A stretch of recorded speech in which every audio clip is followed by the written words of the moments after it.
L'agriculture, comme on la connaît aujourd'hui, c'est quoi? C'est par exemple du blé qu'on gave avec des engrais qui sont remplis de phosphore ou d'azote ou de potassium et qu'on vient récolter chaque année. Ce système qui est sur-industrialisé, il comporte tout un tas de problèmes. Le premier, en fait, c'est qu'il appauvrit les sols. Un autre problème qui apparaît, c'est qu'il y a beaucoup de CO2 qui est relâché dans l'atmosphère à cause des machines qu'on utilise pour labourer et puis pour faire d'autres choses. Et puis, de manière générale, en fait, on a des parcelles agricoles qui se désertifient. Alors, une des pistes pour pallier à tout ça, ça pourrait être justement l'agroforesterie. C'est ce que pense en tout cas un projet qui est porté par Agridea et par plusieurs cantons de Suisse.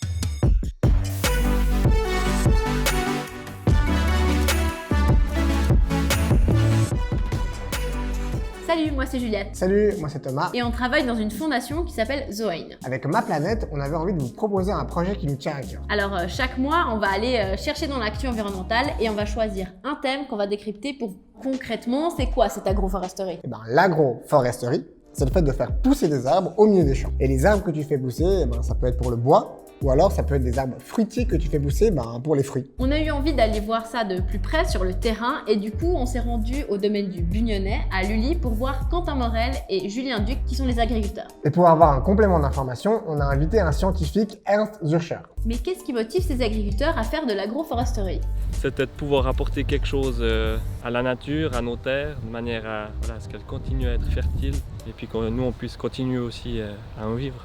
Un des premiers avantages, c'est de ramener la vie dans le sol, et c'est en tout cas à ça que servent les noyers qu'ont plantés Julien et Quentin. Le noyer, il va chercher des macroéléments, donc phosphore, potasse au fond du sol, également de l'eau. Il a aussi également une pompe à nitrate, ça veut dire qu'on va bloquer les nitrates et par le biais de ses racines, il va absorber ces éléments. Ça va se retrouver dans les feuilles.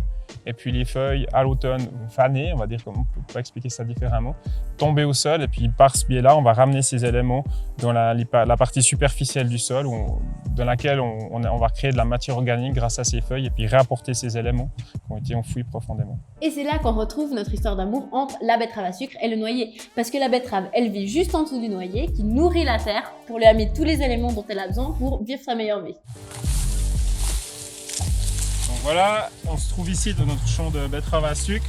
Nous, ce qu'on recherche vraiment de notre terre, c'est de rendre finalement, plus notre terre, elle va venir sur des temps foncés, plus on aura de matière organique. Un autre avantage de l'agroforesterie, c'est le retour de la biodiversité dans les parcelles agricoles. Mais pour quelle raison, Ernst? On dit que les arbres et la forêt sont la source des sources, donc c'est la nappe phréatique, c'est les rivières. Et par là, on a la biodiversité, mais elle n'est pas là pour elle-même, elle est là pour interagir au niveau forestier, au niveau des lisières, mais aussi avec les cultures. Donc, c'est des auxiliaires de croissance très précieux. Les auxiliaires, ce sont les petits soldats des agriculteurs, comme les appelle Quentin. Et puis, ça peut être des coccinelles, des cirfes, mais aussi des grenouilles ou des hérissons. Et ces derniers, ils viennent défendre les cultures contre les ravageurs et les petites bêtes qui viennent bouffer les plantations. Mais c'est pas toujours une science exacte, n'est-ce pas Quentin? Il y a un certain nombre d'interactions qu'on suppose qu'elles sont là parce qu'on ne les voit pas. Et puis des fois, on aimerait bien que ces interactions soient plus intenses. Je peux donner un exemple. Cette année, on a eu une grosse attaque de pucerons noirs dans la betterave. Et puis finalement, les coccinelles, on avait vraiment l'impression qu'elles étaient boulimiques au départ. Puis finalement, elles sont vite arrivées à satiété. Et finalement, on a quand même dû intervenir avec un produit phytosanitaire. Par contre, ils ont quand même observé le retour de la biodiversité sur leur terrain. Oui, on a pu observer la réapparition de certains rapaces. Faucon-cresserelle, on a de la buse, 1 ou 2 couples de Milan. Au-delà de ça, on a du gibier qui passe par là, le chevreuil, le lièvre qu'on a vu réapparaître ces dernières années aussi.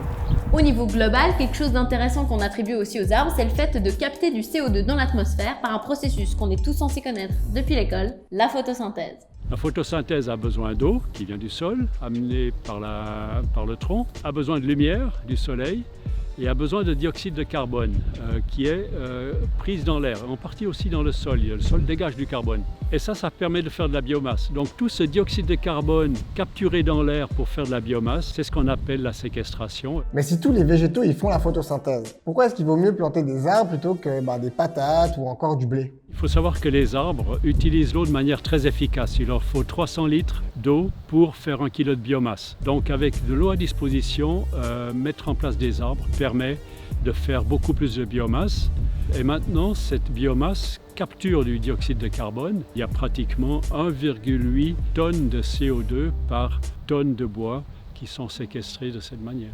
Et donc planter des arbres au milieu des champs, c'est une bonne piste pour lutter contre le réchauffement climatique. Mais alors pourquoi est-ce qu'on a si peu d'agriculteurs qui font de l'agroforesterie si ça comporte autant d'avantages? Déjà, c'est vrai que c'est pas très pratique d'avoir des arbres au milieu des champs quand tu utilises des machines. Et aussi, c'est vrai qu'il pourrait y avoir une certaine concurrence parfois entre les cultures et les arbres. Par exemple pour l'eau. Et le grand désavantage, c'est que c'est un projet de long terme. Souvent, il faut attendre 6-8 ans avant de récolter les premiers fruits des arbres qu'on a plantés, mais le travail, il est toujours là. Donc, il faut vraiment le voir comme un projet de transition qui se fait sur le long terme. Après, ça reste quand même quelque chose qui a plein de promesses, l'agroforesterie. Et puis, comme toute expérimentation, ce dont ça a besoin, c'est de temps, d'accompagnement et de suivi. Prenez soin de vous et rappelez-vous, les arbres, c'est la vie.